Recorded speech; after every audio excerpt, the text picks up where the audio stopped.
بہت بڑے اللہ کے ولی ہیں حضرت منصور بن عمار رحمۃ اللہ تعالی علیہ۔ ایک بار وہ کہیں جلوہ فرما تھے اور ایک آقا نے اپنے غلام کو کسی کام سے بھیجا تھا۔ غلام جب گزرا حضرت منصور بن عمار کی محفل کے قریب سے تو وہاں انہوں نے دیکھا کہ وہ بزرگ بیان کر رہے ہیں اور ساتھ کوئی غریب شخص موجود ہے، تو آپ نے فرمایا کہ جو اس غریب کو 4 درہم صدقہ دے دے میں اسے 4 دعائیں دوں گا۔ گزرنے والا غلام تھا، غریب تھا، مگر اس کے پاس صرف 4 ہی درہم تھے، مگر اس نے دیکھا کہ اللہ کے ولی کی دعائیں مل رہی ہیں۔ پچھلے زمانے کے لوگوں کے لیے آخرت کی کتنی اہمیت تھی، اللہ والوں کی دعاؤں کی کتنی اہمیت تھی۔ غریب شخص تھا، اس نے 4 کے 4 درہم جو ہے وہ حضرت کی بارگاہ میں پیش کر دیے کہ آپ دے دیں اس غریب کو، کہ آپ بتاؤ کون سی 4 دعائیں تمہارے لیے کروں۔ اچھا، اب بھی بڑا کمال کا معاملہ ہے کہ اگر وہ غلام ہماری طرح آج کے دور کا ہوتا تو شاید وہ گاڑی مانگتا، بنگلہ مانگتا، بینک بیلنس مانگتا۔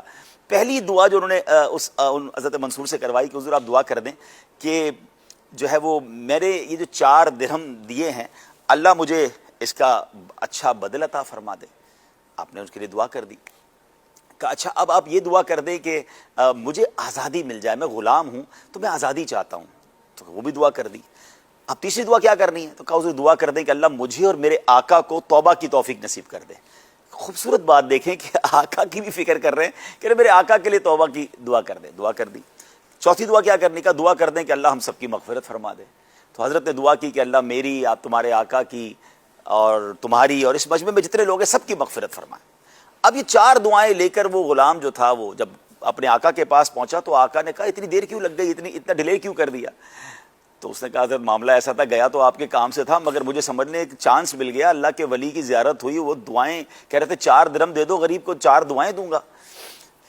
تو کہتے ہیں اچھا، اب آقا بھی دیکھیں وہ ناراض نہیں ہو رہے کہ تم کن چکروں میں پڑ گئے ہو۔ آج کل اگر کوئی ہمارا بچہ جو ہے یا ہمارا کوئی چھوٹا بھائی جو ہے یا ہمارا کوئی ملازم ہی کوئی اچھا کام کرے، ٹھیک ہے اس کی ایک شرعی پوری ڈیٹیل ہے کہ کون ملازمت کے دوران کون سے کام کر سکتے ہیں کون سے نہیں کر سکتے، لیکن انکریج کرنے کی بجائے فرض نمازوں سے روک رہے ہوتے ہیں، فرض نمازوں پہ ڈانٹ رہے ہوتے ہیں، نیکی کی طرف بچہ جائے تو اس کو روک رہے ہوتے ہیں۔ وہ آقا بھی کہتا ہے اچھا بتاؤ جلدی سے کیا دعائیں کروائیں؟ تو کہا پہلی دعا تو میں نے یہی کروائی کہ میرے جو پیسے خرچ کیے اللہ مجھے اس کا بہترین نعمل بدل دے دے۔ تو آقا کہتا تم نے 4 درہم دیے تھے نا، میں تمہیں 4000 درہم دیتا ہوں۔ یعنی رائٹ اوے وہ دعا قبول ہو گئی۔ کہتا اچھا دوسری دعا کیا کروائی؟ کہا دوسری دعا یہ کی کہ اللہ مجھے آزادی دے دے۔ کہا ٹھیک ہے میں نے تمہیں آزاد بھی کر دیا، دوسری دعا بھی قبول ہو گئی۔ کہا تیسری دعا کیا کروائی تھی؟ کہ تیسری دعا یہ کروائی تھی اللہ مجھے بھی توبہ کی توفیق دے، میرے آقا کو بھی توبہ کی توفیق دے۔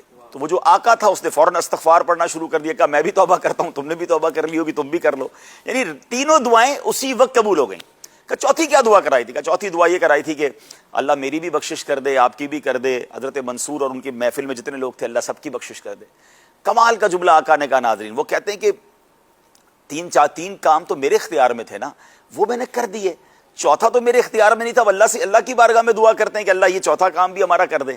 کہتے ہیں وہ آقا رات کو سویا تو خواب میں اسے بتایا گیا کہ تم تو بندے تھے، جو تمہارے ہاتھ میں کام تھے، جو تمہارے بس میں تھے تم نے کر دیے، میں ارحم الراحمین ہوں، میں نے تمہاری منصور کی، تمہارے غلام کی اور اس محفل میں جتنے لوگ تھے سب کی مغفرت فرما دی۔ ناظرین یہ واقعہ اتنا زبردست واقعہ، یعنی اس ایک واقعے میں راہ خدا میں خرچ کرنے کے ساتھ ساتھ اللہ والوں سے محبت جھلکتی ہے، دعاؤں میں مانگنا کیا ہے وہ سیکھنے کو ملتا ہے، آخرت کی فکر ہر لمحے پیش نظر ہونی چاہیے وہ سمجھ آتی ہے۔ تو کاش ہمیں بھی یہ بات سمجھ آ جائے کہ جتنا ہم دنیا کے لیے سوچتے ہیں کم از کم اتنا ہی، ورنہ تو اصولاً اس سے زیادہ آخرت کے لیے فکر کرنی چاہیے، اس کی تیاری کرنی چاہیے۔ اور آخرت کی تیاری میں بہت سارے کاموں میں سے ایک کام یہ ہے کہ بندہ اپنا مال جو ہے وہ آگے پہنچا دے، اپنا مال خرچ کر کے اللہ کی راہ میں پہنچا دے، اور پھر وہاں جب وہ جائے، ہم دنیا سے جائیں تو وہ مال وہاں پر انشاءاللہ صدقہ جو ہے وہ بڑھ کر ہمیں ملے گا۔